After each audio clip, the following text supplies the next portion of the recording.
All right, everybody, welcome to the first meetup in a while from the Python Pirates. We've been taking a little break to develop some really cool things. I'll tell you a little bit about those, and then I'm going to pass it off to Ty, who is here to talk to us about the job market, how you can prepare yourself, obviously for success, as you can see by the title. Get yourself set up to enter this just like field that is just blowing up. I mean, tech is always popular, but I'm in touch with a lot of recruiters and a lot of people who are working in the field, and it is just insane. And Ty will have way more to say about that than me, maybe. But yeah, so we want to get you guys set up to get where you want to be. So hopefully these tips will help you. To get started, the Python Pirates, we've launched a new website recently.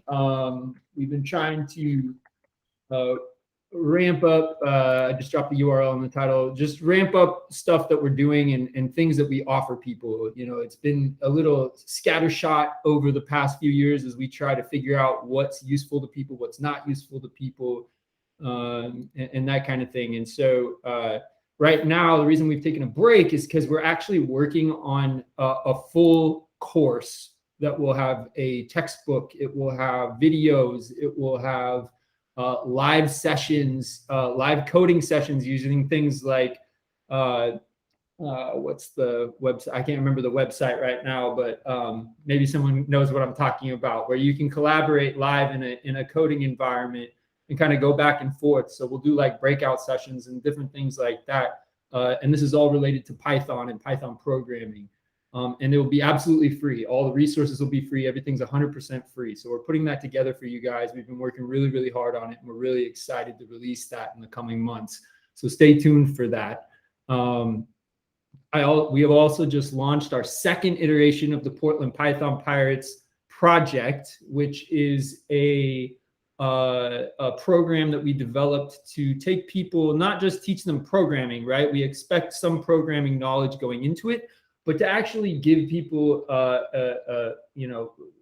simulate what it's like to actually work on a development team and work on a software project and develop an application from end to end. A couple of the people from the first cohort actually are here right now, we had just a great time the first cohort, and we've made some changes based on feedback we received. So this is our second iteration, and we're really, really excited to get started. That starts on Monday. So we'll be releasing periodic updates on what we're doing, how, what we're working on, and that kind of thing, so that you can follow along. We'll post those on our website. My last thing I want to say is we are, in fact, also looking for speakers. So just like Ty, if you have something that you want to talk about, it does not have to be, a technical topic necessarily, right? Just anything that you think would be helpful and interesting for folks to learn about. We try to stay Python focused if it is a technical topic, but it doesn't have to be, right? But, general topics, APIs, software testing, your journey, if you think you have, an interesting story or anything like that, right? Please, please, please go to pythonpirates.org. You can sign up there to be a speaker in the contact us section, or which section is it? I don't even know my own website. I made the damn thing. It's on there. It's sparse, so you should be able to find the button to click to be a speaker. And we're really excited to just get a whole plethora of people. I'm in talks with a couple other people right now that are developing some presentations that are going to be really, really cool. So if you have something cool to share, technical or non-technical, please feel free, fill out the application, and we'll get back to you as soon as we can.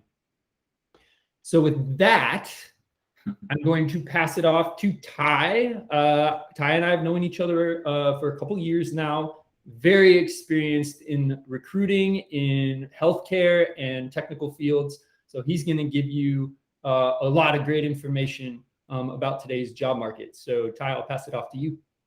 Chris, thanks so much, man. I'm super stoked to jump into things and have a conversation. And I'm not able to see the chat box or anything. So like if there's questions that, pop up and whatnot. If you want to just like feel free to intervene so we can answer those questions. Or we could just, take the time to answer them at the end. But, I want to give people, the opportunity, I guess, to like speak their mind before they lose the thought, essentially. So if you see that they've popped in the chat or whatever, if they raised their hand, Chris, like, just let me know, because I can't see the screen. I can only see my presentation. Yeah, will do. Nice. But thanks everybody for joining today. I'm going to be your guide through this presentation. So I'm ready to jump in. So a couple things, introduction about myself. 70,000 hours of recruiting experience, and that's really a much more elaborate way of saying, knocking on the door for a decade of experience within the staffing and recruiting market. I've reviewed, over 10,000 resumes. So that's, professional resumes in multitude of different industries, software development or tech as a whole, healthcare, manufacturing, nonprofit, private sector, as well as the creative space. I've also conducted over 5,000 interviews, and that's, again, the total amount of my experience right over the course of these 10 years. And again, these are in-person and virtual and phone interviews, as well as virtual interviews. So over the computer, of course. And I've hired over 3,000 employees in my timeline. And these are, a combination of contractors as well as, full-time staff. And, in addition to that, I've also onboarded and trained 2,000 new employees at some of the organizations that I've been a part of and or as a business owner have placed at. So to say the least, staffing, recruiting, employment, it's definitely something that I'm relatively fond of.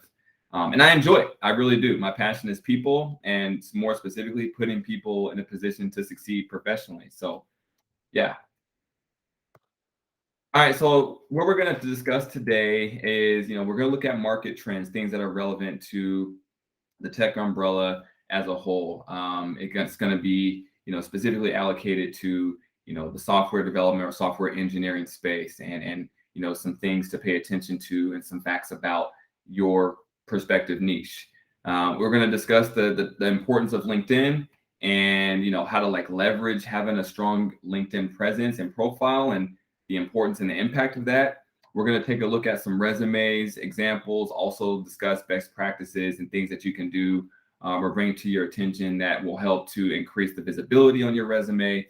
We're also going to dive into interviewing and, what it takes to be a good interviewee, whether it's virtual, on the phone, or in person, and things that you can do and add to your tool belt to, better position yourself to land the job, essentially. And then at the end, we'll open it up for questions and, have an open forum. All right.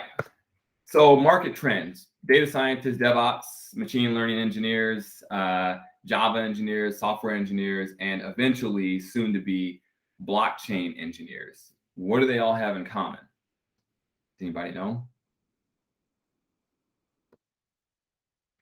They're all ranked in the top 10 jobs that all pay over 100K as of 2022. And right now we're still in Q1 of 2022. And that's very impressive considering it's so early. And that's, those jobs that I just listed, those occupations, I should say, are well over the 100K range. So we're not talking just like 102, 105. These positions are, substantially over 100. We're talking 115, 120, 137, 150. And it goes up higher than that if you're a senior data scientist or a senior machine learning engineer or a senior JavaScript developer. So, just putting that in perspective of what you could financially gain being in this field, you all are definitely on the right track and in the right space to, be able to completely transcend your financial situation more so than what you're at and what you realize. So, yeah. So definitely a shocking, amount of financial gain, and that kind of emotion kind of sums it up to me when I discovered that fact. What does that mean, though? Morpheus knows you matter. That's what it means. So essentially, what that means is, whether you're a software engineer, JavaScript developer, full stack, data scientist, machine learning engineer, that means that you are at the helm of, having a major impact on, the sociological advancement, operational, growth, and just overall, I would say economic strengthening to our society. As a tech professional, you are delivering on a consistent basis, and changing the landscape of what we know technology to be. So yeah, Morpheus is right. You completely matter. So transitioning to LinkedIn, a couple of key facts about LinkedIn. 40 million people use LinkedIn to search for jobs every week. And that's internationally speaking, week in and week out, 40 million people are tuning in to LinkedIn to leverage it to specifically look for jobs. And, that could be, full-time jobs, part-time jobs, contracting jobs, doesn't matter, just jobs in general. Every 3 minutes, someone's getting hired on LinkedIn. So in a 30-minute presentation, we're talking 10 people is going to be hired.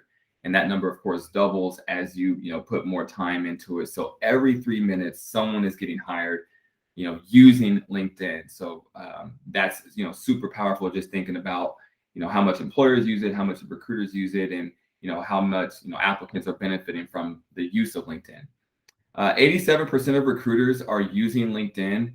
And that's, individuals in my niche, my profession, 87% of us are utilizing LinkedIn to search for candidates and or look for jobs. And that percentage increases to 90% when you're talking about recruiters that are under 45 years old. So getting into Gen X and then like the millennial demographic. And a lesser known stat about the under 45-year-old, I went to a HR conference back in 2017, 2016, and there was a presenter talking about how there's going to be a shift in the workforce over the next, 3 to 7 years. And sometime, around 2030, 2027, something like that, it's expected that the workforce is going to be 80 to 90% millennial driven, which is crazy to think about because right now we still have a lot of boomers that are in the workforce, a lot of Gen Xers as well too. So just to think about in perspective, like the millennial demographic, I don't know if everyone here is millennials, but just thinking like that millennial demographic is going to soon be majority of the working landscape as we know it and in key decision-making positions. So that's super impactful. Having a professional photo will earn users of LinkedIn an average of 14 times more profile views than other types of photos.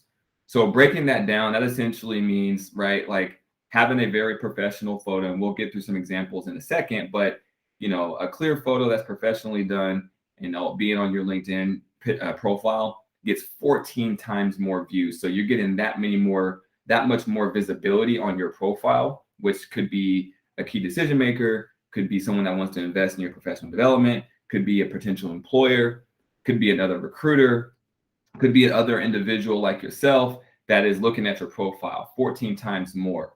And, for me in recruiting in the tech space, I've seen a wide variety of photos in this space. I've seen individuals have photos of their dog as their profile photo. I've seen tech professionals have, pictures of just their laptop and like a background on their laptop. I've seen pictures of NFTs on their photo. I've seen pictures of, like a very abstract, colorful, artistic picture. Not to say that those are like completely bad or anything. It's just, putting this in perspective, if having a professional photo, gives you that much more visibility, 14 times more visibility, why would you not want to do that? So just thinking about that. And then the last stat, surprise stat is only 39% of users that use only 39% of users use LinkedIn Premium. So Premium has four features, four tiers, if you will: career, business, sales navigator, and recruiter lite. And if you didn't know that, you can always go to LinkedIn and kind of basically dawdle around and see what those different tiers, will give you more in detail. But just as a quick synopsis, Sales Navigator is going to be for someone that is heavily in business development and wants to get points of contact inside of organizations and figure out what the chain of command is. Also is going to help leverage, being able to get key insights on companies. Recruiter Lite is for someone that is going to be, looking to fill positions and wants that additional insight in the candidate market. So unless you're filling positions, you're not going to necessarily, want to be benefiting from Recruiter Lite. Business and career, those are going to be the two premium features that I would say might be most valuable to someone that's a job seeker. You get certain amount of in-mail messages when you have career or business, which an in-mail, of course, is a free message that allows you to directly send a message to someone that you're interested in connecting with and or contacting for a job. I know when I posted opportunities with Higher Up, when someone reaches out to me directly, that's very impactful. Sure, I'll post a position and I'll get 15, 20, 25 resumes applying to the position, but someone reaching out to me directly saying, "Hey, Ty, I noticed you, posted for a, C++ or a, senior developer. I'm very interested in the opportunity. Here's my background. I would love to be considered." That's much more powerful, and I would say goes a much further, much longer distance, and being able to stand out from the crowd. And Will Ferrell knows what's up. Wow, that's amazing, right? He obviously has used LinkedIn and knows the power of these facts. So I wanted to show you everybody this. This is the first half of my LinkedIn profile page. And I kind of want to open it up a little bit and just, see what everybody notices about my profile, the first part of my profile. So I don't know if people are on mute right now or not, but what are some things that you notice about this top part of my LinkedIn profile page? Feel free to come off mute and just speak out. Professional photo. Yeah, absolutely. Great call out. Professional photo, clear. I'm in a suit or a tux, right? I'm smiling. The lighting's good. And it's just of me. You can clearly see who I am and I'm about business, so to speak. Great call out. What other call outs does everybody notice?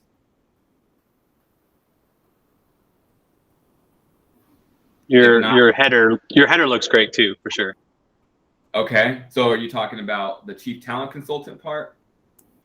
Yeah, elevating healthcare one placement at a time, your banner behind your photo, the header part. Yep, absolutely. Great. Another great call out. So that is absolutely right. My banner. So my banner is consistent. The color is consistent. I'm a business owner, right? So I'm demonstrating or displaying, what it is I offer, how to contact me, and of course, the name of my organization and branding, right? So very consistent banner photo that lines up with who I am and who I represent. Anything else? What else? I'm interested, Ty, that you're using hashtags in your description. Does that matter? Like, does that link you? Can people find you through those hashtags? Great question. I think that was Chris that asked that.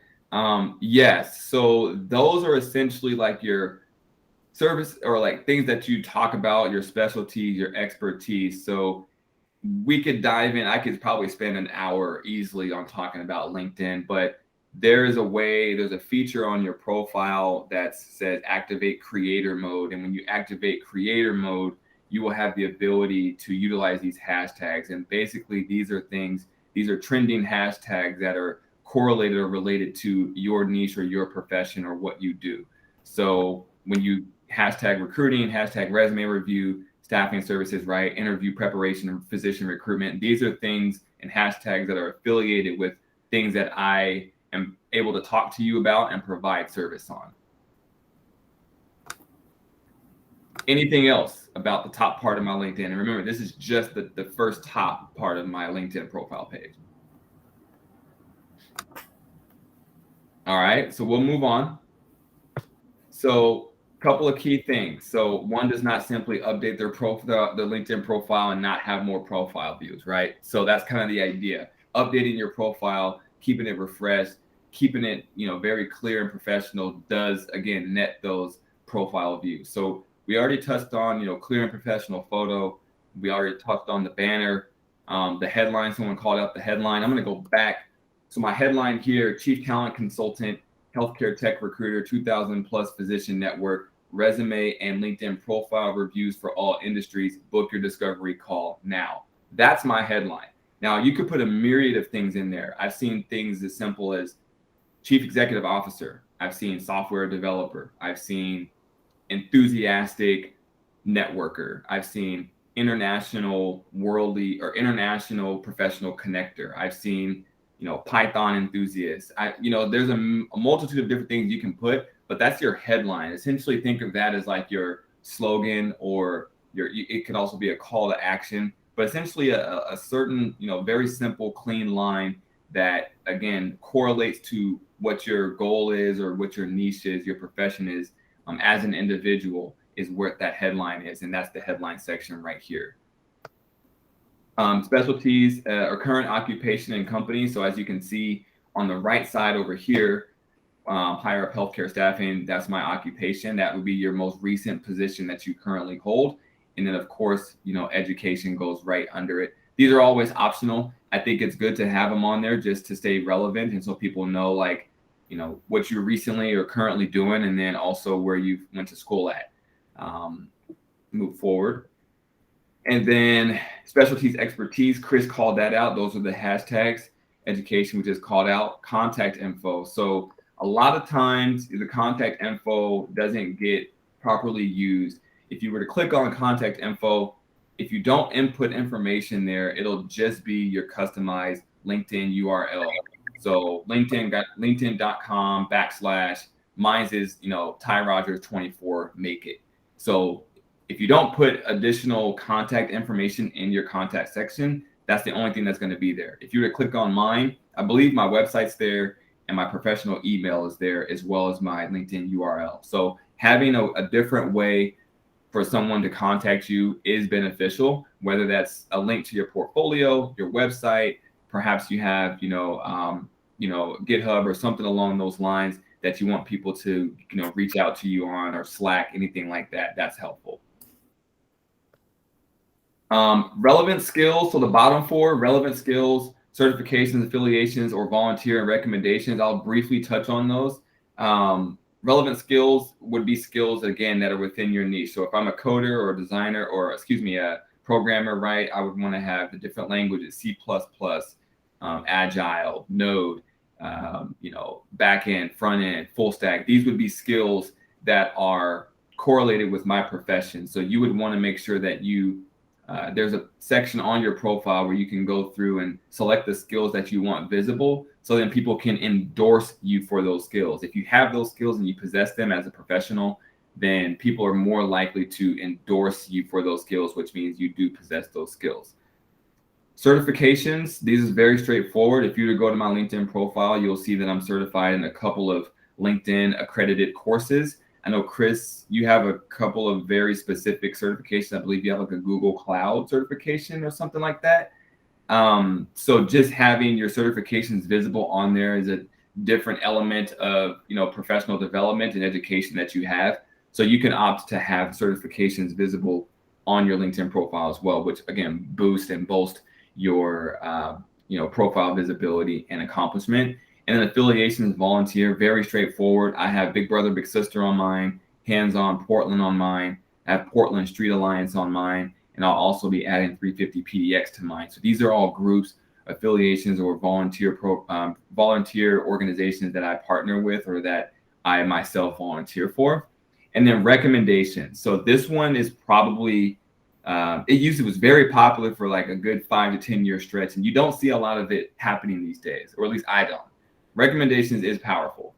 They're essentially a way for you to have somebody talk about their experience with you as an individual and as a coworker, colleague, or co-project, collaborator. So, example, Chris and I worked together in a previous employer, and if we worked closely on several projects in that time together, I would come to Chris on LinkedIn, or I'll send him an email or call him, send him a text or something, and say, hey, Chris, would you be willing to do a recommendation for me? He says, oh, yeah, no problem. Send it over. So I ask him to do a recommendation inside LinkedIn. It will ask Chris, how do you know Ty? What was your relationship with Ty? Were you senior to Ty? What was his occupation? What was your occupation? And then after he answers those questions, Chris will be able to freely just, talk about his relationship and his time with working with me. And then he can have that be 3 sentences, 1 sentence, 2 paragraphs. It's up to him. Once he completes it, it sends it back to me, and then I either approve it, or I say, you know what, Chris, you left out some really important information about our relationship, dude. We talk about crypto all the time, and we, very knowledgeable in that together when we put our minds together. So why don't you go ahead and talk about crypto a little bit? So he would go back and add a little excerpt about crypto, and then I approve it, and then it's visible on my profile. So recommendations are very powerful. Any questions about the LinkedIn profile so far? I had one. I posted in the chat. I know you can't see it, but I know that there's studies for like paper resumes, or that can so people with ethnic sounding names being discriminated against versus a white sounding name. Is there any research or anything how that would affect something similar to a LinkedIn profile picture? It's a great question, and a great call out. I think the best way to explain that, I'm sure there's research on that, and I would be interested to kind of learn some findings on that. And I'm actually going to go ahead and jot that down as to something to be of interest for.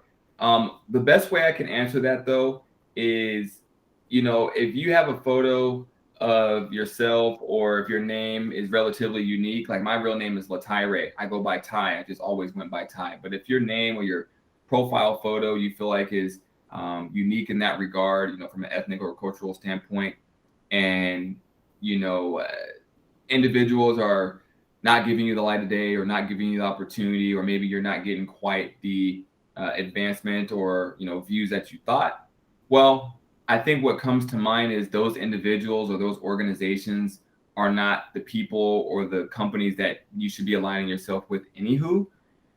And as a business owner, I've had this thought myself. Do I put the logo for my profile picture? As you can see in the top right corner, do I put my logo? Do I put my name? And the reality is, I want and I encourage people to kind of have the same thought process. And you should also want people to see who you are and hear who you are, because ultimately that's going to set the relationship up for success and have those individuals being invested in the real person that they're getting, and you don't have to be unauthentic to yourself. So that would be the way that I would look at it and answer it. Is that a statistical answer? No, that's a subjective, answer. But that would be my quick answer to your question. But that is a fantastic question. Great call out. Okay, so in the sake of time, we're going to move on a bit. We got a lot to get through.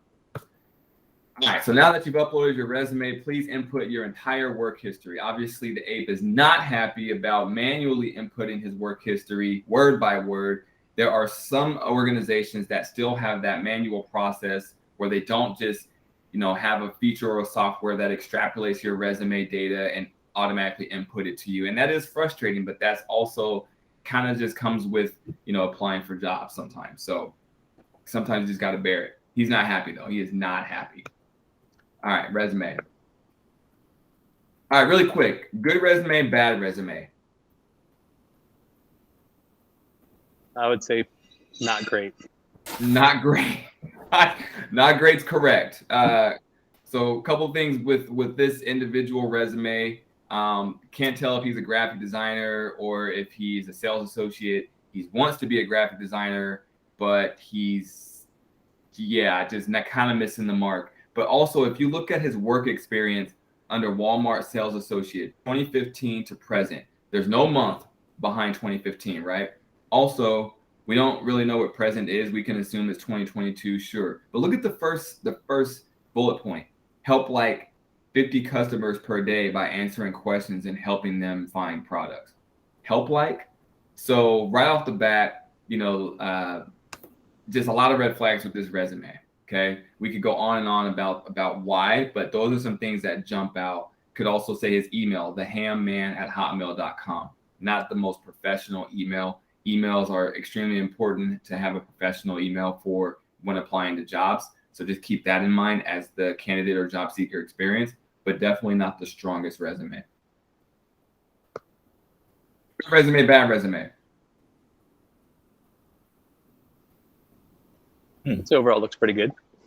Yeah, overall not bad, right? Maybe not an A or A+, but definitely not the previous one. I would probably give this one, I give it at least a B-, B+. It's pretty good. Good, strong, you know what the space that the individual's in. You got clear contact information, LinkedIn URL, quick synopsis of what they are and what they're about. They got a relevant skills section. Then they transition into professional experience. Consistency in their formatting, bullet points are aligned, consistency in the dates. Got their job title italicized, got the company bolded. So great, education's down here too.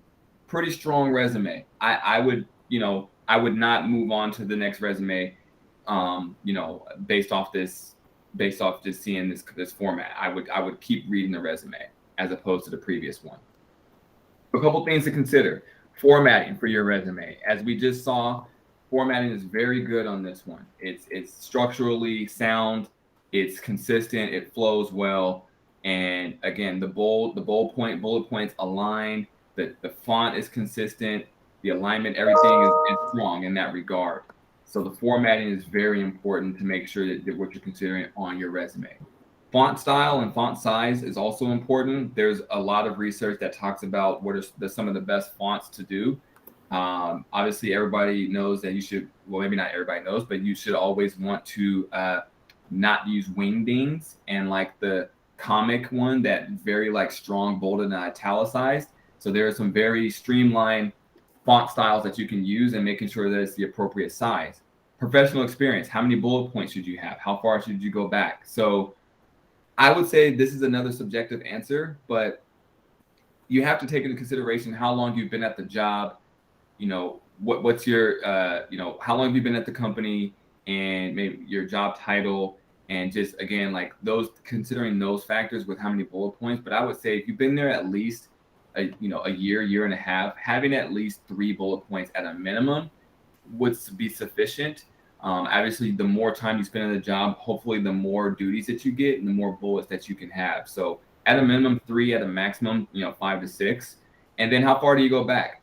Personally, in my line of work, I wouldn't go back further than 10 years. I have, there are very specific and select specialties or professions that are exceptions to the rule. I would say attorneys is an exception to the rule, with their law school and things of that nature. Physicians, definitely an exception to the rule. They have undergrad, they have med school, they have residency, then they have fellowship, then they have their actual in practice work in the clinical setting. So physicians is another profession, but then also a lot of programmers or software engineers, software developers is an exception to the rule as well too. So 10 years is a good practice. If you feel like you can't capture all of your experience that's relevant in that threshold, I would say just be cognizant that you don't want your resume to be 3, 4, 5 pages. Keeping it 2 pages or 1 to 2 pages at the most is ideal, I assure you. Sentence structure and tense consistency. So this is a big one. So if your bullet point starts off created and implemented, algorithmic procedures in the operation, and the next bullet is demonstrating value to executive leadership, there's a tense inconsistency there, right? So first bullet point started off as created, past tense. The second bullet point started as demonstrating, that's present tense or current tense, right? So your tense consistency is very important, and it gets overlooked a lot. So making sure that your resume has the same tone of voice throughout every bullet point through your professional experience is important. Expertise and skill section. So some people put it at the bottom, some people put it at the top. This specific resume put it at the top. I don't say there's any right or wrong. Some people put education at the top and then the relevant skills section at the bottom. It's definitely your call. I like the skills section up top because it does scream exactly what an employer or a recruiter wants to see. They want to see what you can do, what you're strong at, and eventually they'll get to your education. But that's up to you. But you definitely want to have a characteristics or skill section or expertise section on your resume. Education, a must. Relevant projects. I know that this one is big within this profession.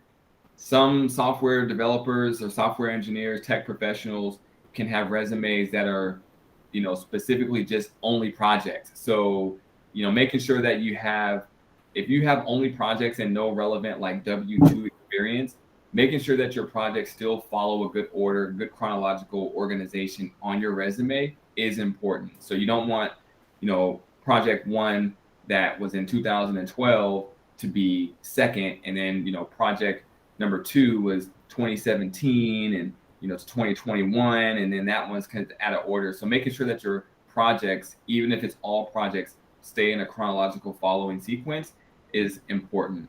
If you have professional experience and projects, I would say making sure that you have maybe making your project section like at the end. So go through all your professional experience, and at the bottom have a section that says projects, and list out your projects in like 1 to 2 sentences, capture it that way. But I know software developers can have a lot of projects. Contact info, very, very straightforward here. And, making sure that you have, somewhere that is visible on your resume for people to contact you.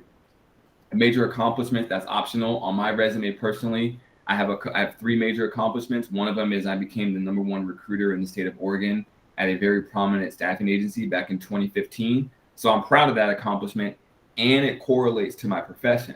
So making sure if you're going to have major accomplishments on there, make sure that it's correlated to what you do within your profession. Like, I wouldn't put a major accomplishment like I've never done this before, but let's say I ate, 70 hot dogs and won a hot dog contest. I wouldn't put that as a major accomplishment on my resume. It's completely deterrent from what I've done, even though someone might find that appealing or entertaining.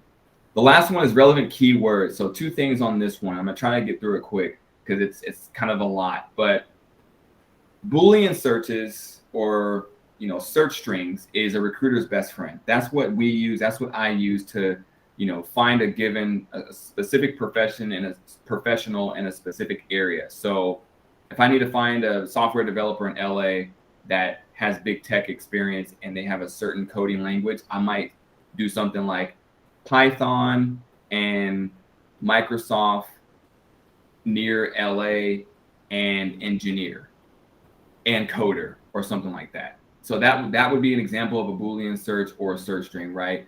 So on your resume, ensuring that your resume is consistent, that has those keywords of the job that not only you're applying to, but the skills that you have, is important. Whether it's in your skills section, whether it's throughout your experience, having those keywords on there is important. The other thing is there are technologies out there, resume technology specifically, that will just scan and read keywords, right? So recruiters have automation at their disposal in a lot of cases, and as opposed to sifting through 500 resumes, there's technologies out there where the resumes will, read those keywords. If you don't have Python, if you don't have backend, if you don't have full stack, if you don't have front end, if you don't have, C++, your resume won't even make the cut, right? It's not even going to get to the eyes of a real human. So making sure that whatever jobs that you're seeking and the skills that you possess within those jobs, make sure that your keywords are consistent throughout your resume. Transitioning on. Poor guy, right? Look at this guy. Right? So he's killing his interview at first, and then it just turns, right? Like, not everyone is going to have a good day of interviewing, and that's just the case. He started off really strong, bless his heart, and then he just got super shy on the gal, and he just, cried and shed a couple tears. It happens to the best of us. It happened to me. So not everyone wins their interview at the beginning. So interviewing, I could spend another hour just talking about interview practice and interview preparation, but we're going to try to, condense it today. So a couple of best practices: punctuality, be on time. If your interview's at 1, make sure, if it's virtual or in person, arriving 10 to 15 minutes early is a good practice. Some people go as far as like an hour, maybe not that early, but I would say at least 15 minutes early shows that you care about the conversation and the opportunity that's at hand. You're taking it serious and you're prepared. So have a notepad and a writing utensil. Very straightforward. I'm not even taking notes today, and I have mine handy, and I'm not even in an interview. So it's just a good practice to get in the habit of doing. Make eye contact, whether that's in person or virtual. Obviously, you don't want to just stare like aggressively at the camera the whole time, but ensuring that you are making eye contact and checking in with the individuals. I know it's a little weird looking at a lens, but you can look away for a split second, but checking in with the lens every now and then is a good practice. In person, it's the same concept. You know, you could be making eye contact with an individual, stare off in space for a quick second, and then come back to the room. All right. So this eye contact is important. Good posture, no slouching, no like leaning on the chair, having your leg hanging off, feet on the desk. I think those are, you know, pretty much obvious things, but upright position, hands locked. I talk with my hands a lot, so I try to keep them locked, but they do fly around everywhere. But just making sure that you have good upright posture. Listening to the questions carefully. So not just rushing through your answers and saying, oh, okay, yeah, I got it. Yep. Listening to their question intently and then being able to respond articulately. So keeping your answers clear and concise is the next one, with using the STAR method of question answering. And the STAR method is an acronym for situation, task, action, result. Anytime that someone asks you a question, not anytime, but in opportunities where someone asks you a question, being able to answer those questions within the realm of that answering structure. So tell the situation, you know, give the task that was at hand, talk about the action that you did and that you took to achieve the desired result. That's the STAR method of answering questions. Have strong questions for the interviewer. When is your time to talk? So a lot of times the questions that you ask as the interviewee to the interviewer will be the difference maker in them putting you to the next step, or, you know, having them wait on you for 2 and 3 and 4 days before they give you feedback. So a lot of employers put a lot of value in the questions that interviewees ask them, and they do care about it.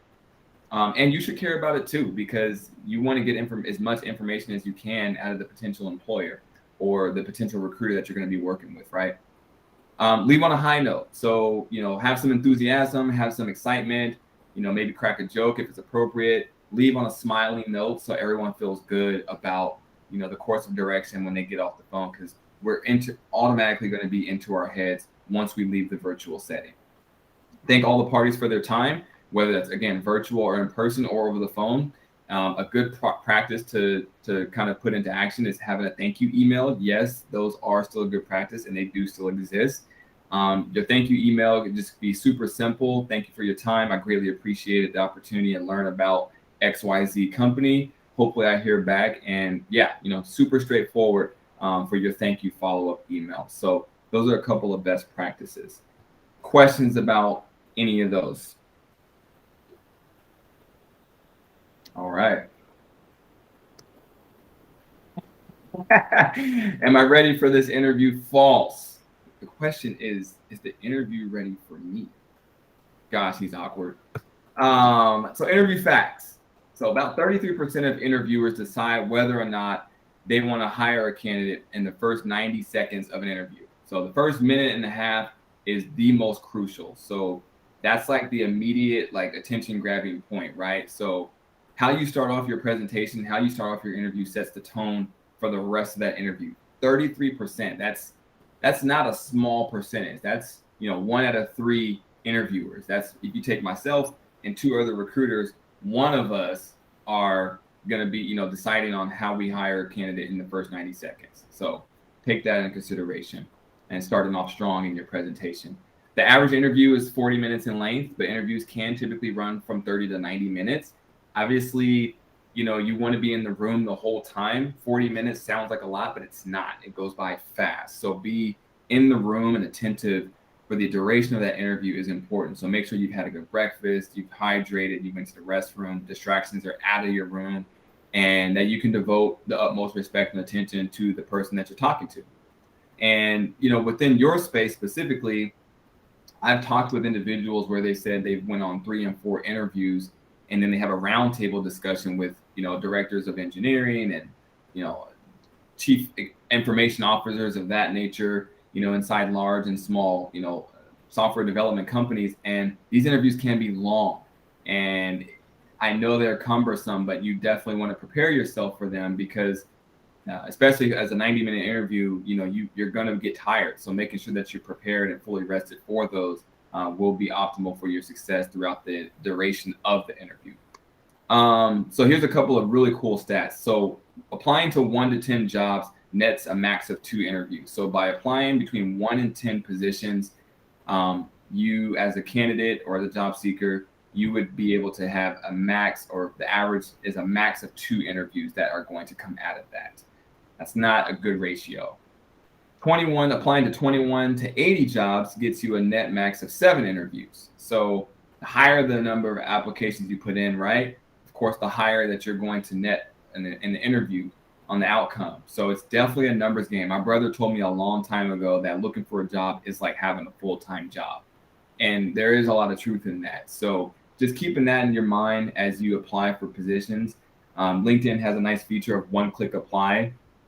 And there's pros and cons to that world of one-click apply, but that is a way to maximize your numbers. But not every position that you apply to is going to be one-click apply. So ensuring that you're doing your due diligence and taking your time on each application and not just trying to, apply to 100% positions without looking at them, right? The average corporate job opening gets 250 resumes, and then only 4 to 6 are called for an interview.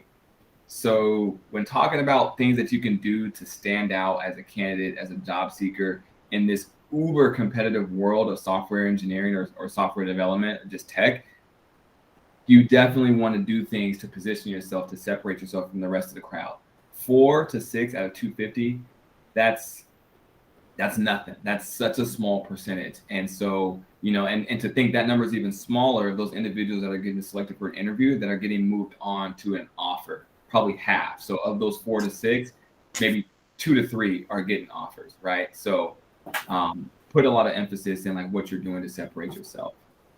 The average interview process takes roughly 23 days from start to finish. So keep applying even while you're in the process. Don't just put all your eggs in one basket. Like I said above, it is a numbers game. So 23 days is a long time to be waiting on feedback and get to the next step. And you're at the mercy of, internal movement and feedback and things of that nature. So just continuously applying to positions, the right positions, is advantageous for you as a candidate to maximize the potential new opportunities for you. Couple more slides. Interviewer, tell us about yourself. Me, unprepared me. I was born at a very young age. Okay, he's not ready, right? He's not ready for the interview at all. Don't be that guy. Yeah, no. Or gal or them. Yeah, not at all. Interview prep. So research your target company. And, you might want to look at things like company culture, company employee size, the leadership team, leadership structure, advancement opportunities, PTO and benefits if that matters to you. But you definitely want to look at why you want to work at the company, right? So don't just, again, to go back to the previous slide, don't just throw sludge at a wall and hope it sticks. You want to make sure that you're doing your due diligence on each organization that you're applying to, because the companies are being born every minute. So, making sure that they align with who you are and what you want to achieve as a professional is uber important, should be uber important to you.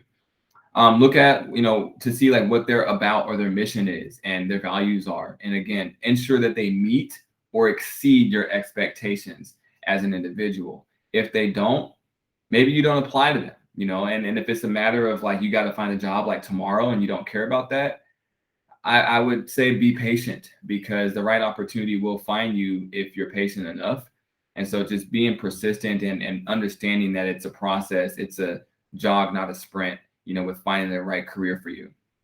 Practice. So from start to finish, you want to simulate your interview experience as realistic and as accurate as possible, from your seating arrangement to your attire. So going through and sitting down with somebody individually and practicing the interview situation, and someone that can take you serious and ask you serious questions, and you won't crack up laughing with them and never get through the end of your end of your interview, will be advantageous when you get to the real thing. So practicing having mock interviews. If you don't have a person to practice with, a good alternative is practicing in the mirror. It sounds simple, it sounds corny, but it does work. Just having a conversation with yourself, seeing yourself in the mirror, talking through example situations and questions will help to boost confidence for you going into that interview situation. Be confident, be you. Be true to yourself. I think is the moral of that story. Don't sell yourself short. Don't talk yourself down. Keep yourself uplifted, and also be sure in your abilities. Be confident in your abilities, especially if you're trained and educated and you've been doing it for a while. Even if you haven't been doing it for a while, if you're eager and have aspirations to be strong in the niche that you're in as a tech professional, be confident in that and demonstrate that with whoever you're having a conversation with. Ask engaging questions. This is your time to shine. Going back to the couple slides when talking about how to separate yourself, that is an opportunity to showcase that you care about the opportunity, the company, the person, their time, and you also care about your future. So take time to ask engaging questions.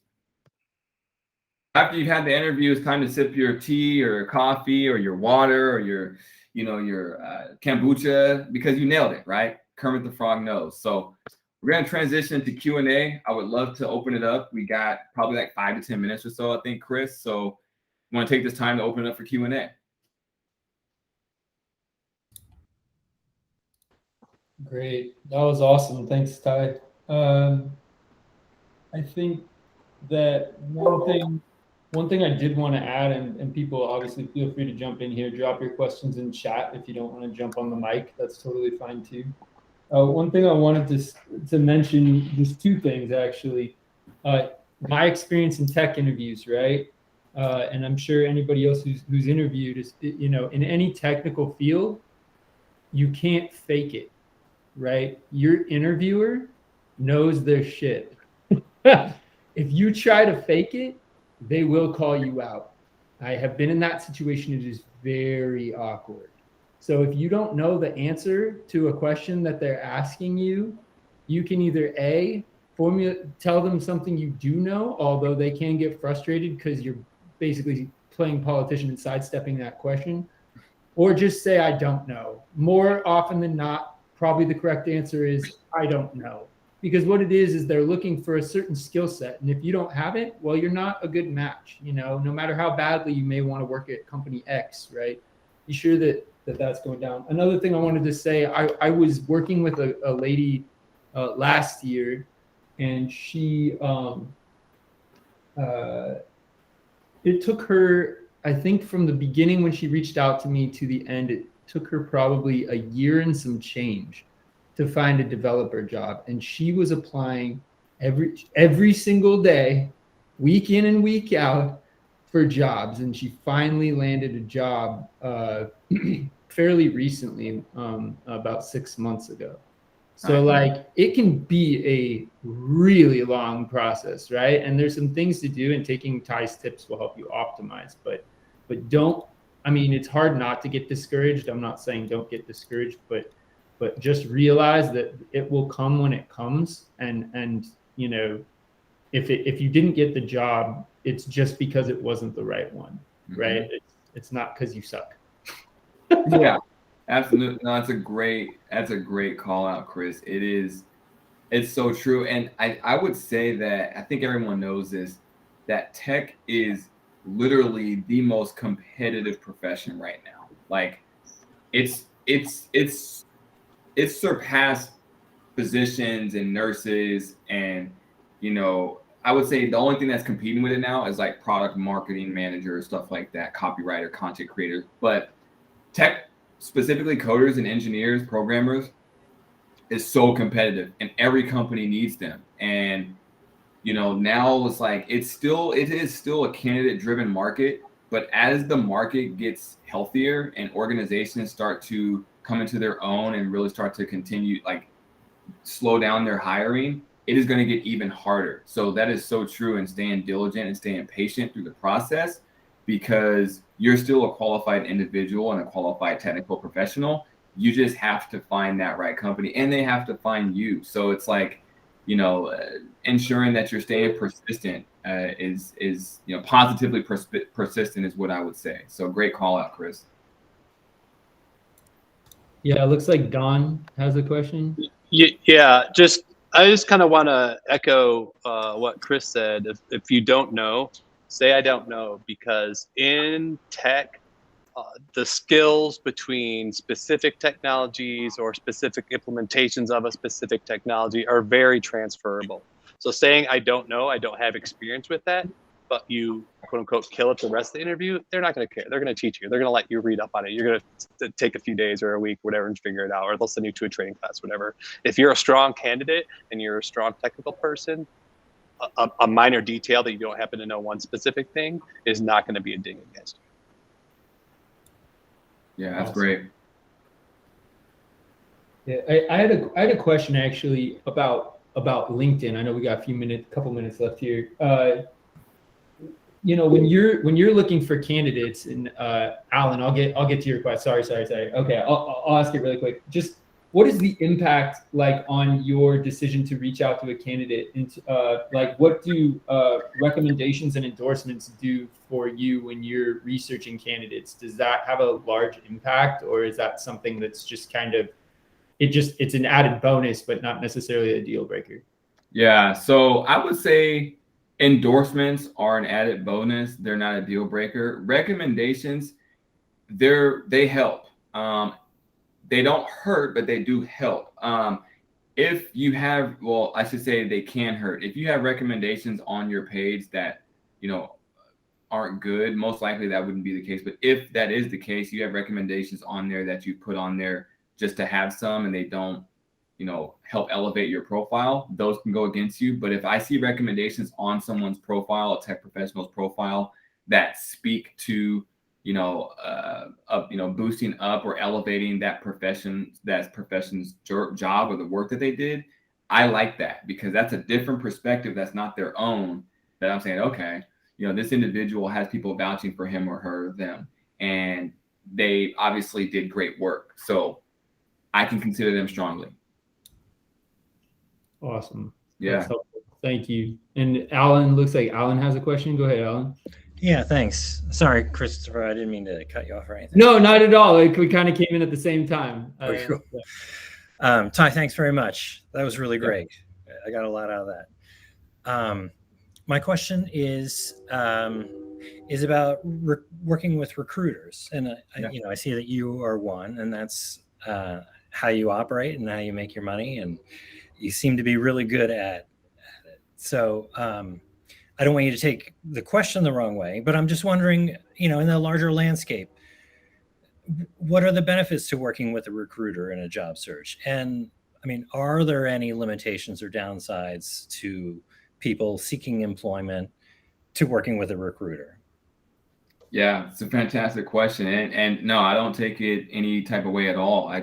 You're totally, you should greatly feel empowered to ask that question. From my perspective, obviously there's a bias. I'm in this profession, right? But for me, I would say there is value. There is benefits to working with a recruiter, not just any recruiter, someone that, is proven in the space, sure. But more specifically, someone that is, I would say, has humility and demonstrates humility and empathy, because there are millions of recruiters out there that are in it just for the cheddar and treat people like a number. And I've worked with some of those individuals. I see those individuals, every day. And I do my best to not go down that rabbit hole. So I would say some of the benefits of working with a straightforward and a positive recruiter would be, they will bring more value to you than just helping you find a job. They will help you prep for interviews. They will help strengthen your resume. They will help build your confidence. They will be an extra set of eyes for you, and helping you to rule out bad organizations, because they know how to look for insights to what the company's motto and mission and about section is. They know other recruiters that could be inside of those organizations that give you even more insight and inside scoop of what that operational rhythm is like.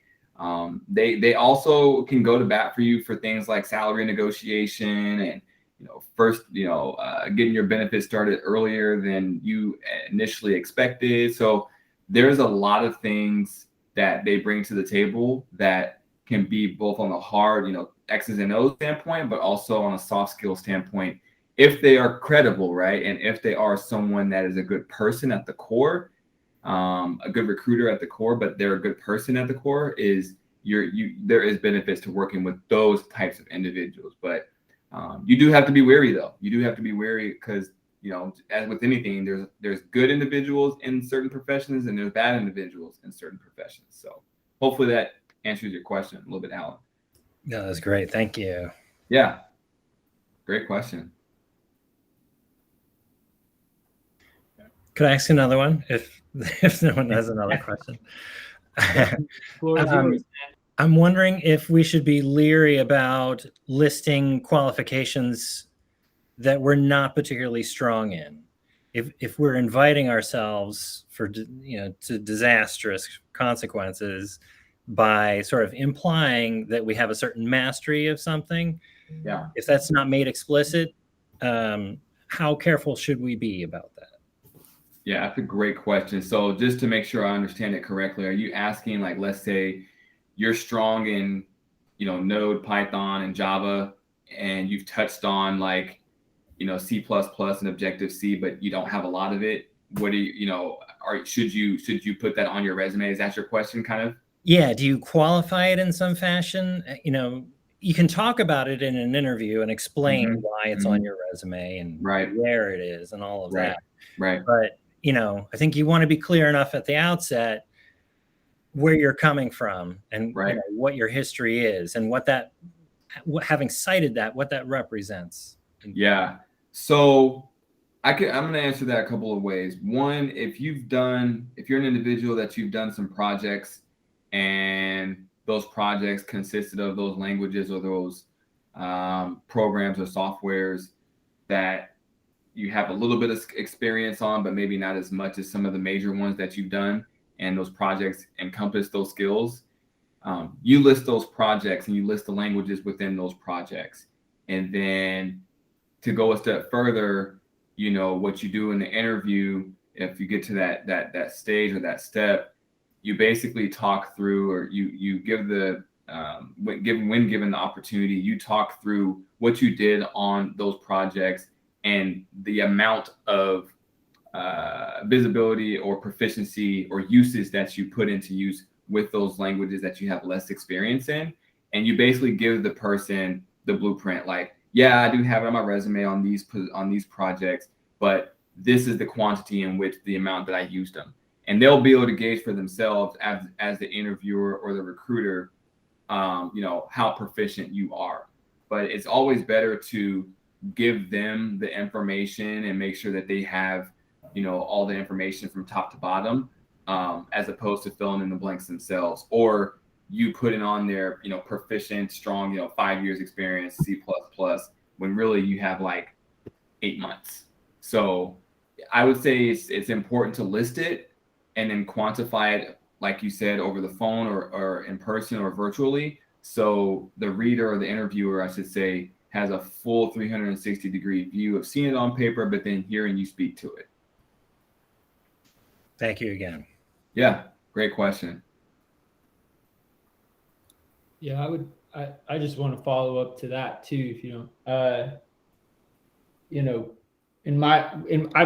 been in a lot of I've actually changed jobs like 4 times over COVID, like the last 2 years. I'm on like my 4th job in the last 2 years, for various reasons, not anything in my control, all COVID related. And one thing I always tried to do was, like, my attitude was always like, even if I've touched it, like just like done a blog post and like, played with the code a little bit or whatever, I list everything. But what I do is the way I structure my resume is most important things first. And like things I don't want people to see. Well, not that I don't want them to see it, but things I think are least important last, right? And so things I think recruiters are going to want to know, right? There's a study that says that, like, not even, but also hiring managers, the lower on your resume you go, right, the less likely it is that they're going to read it. So you want to structure your resume in such a way that the most important things that you want a recruiter or a hiring manager to know about you should be towards the top, and the things that probably don't matter as much maybe towards the bottom, right? And another thing I do is I do that in my subsections too. So like in my technical experience, right, I'll list the things I know the best first. And I list the things that I'm maybe not fluent in, but I've used at some point, like, last. And then on the flip side of that, when I'm applying for jobs, I make sure that the things that I'm good at are part of the job description, and the things I'm not so good at are not the main things I should know for the job, right? Like that doesn't make any sense. So anyway, just my 2 cents. That's kind of my strategy when it comes to those.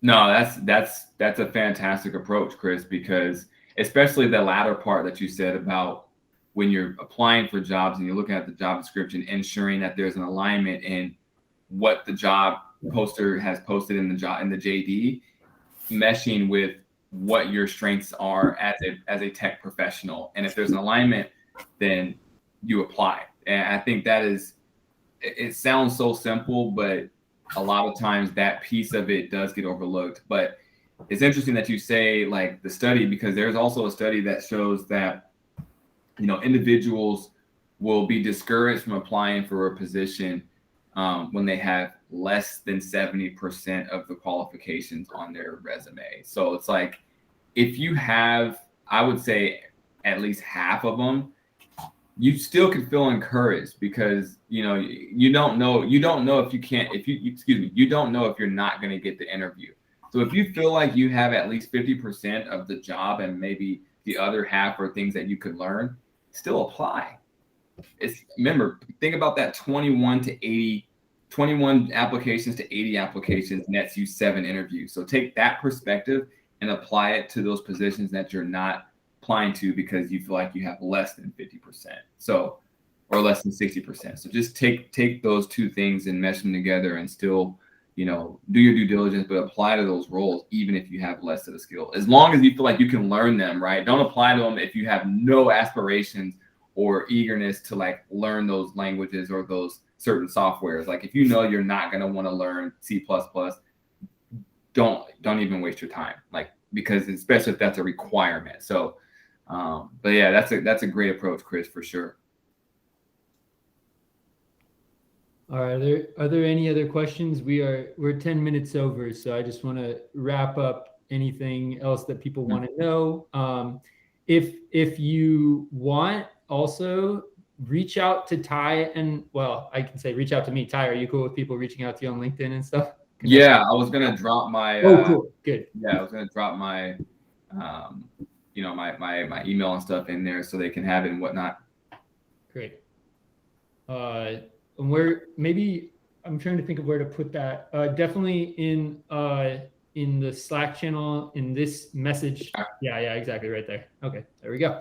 So yeah, reach out to Ty and myself. I'm always happy to chat with people and just take a peek. I'm not a professional recruiter, but you know, I've read a lot because I've had to in order to be competitive in this field. So if you're interested in that kind of thing, definitely reach out to me. I'm happy to just glance at your LinkedIn and give you some tips or whatever. And reach out to Ty. He's awesome. He knows his stuff, obviously, and is definitely I think happy. I don't want to speak for you, but sure you're more than happy to help people. Absolutely, Chris. Absolutely. Thank everybody for jumping on today, and yeah, great time chatting with everybody. Hopefully y'all got some nuggets out of it.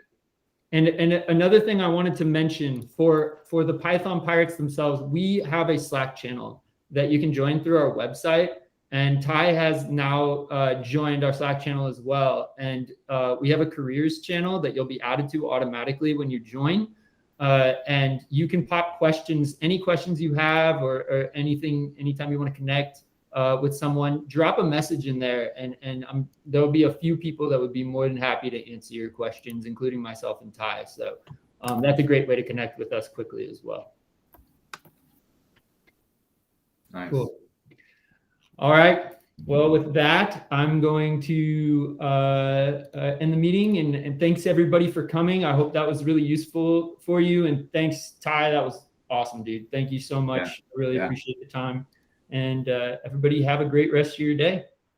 See you, everybody. Thanks very much. All right. Yeah, absolutely. Bye, everybody.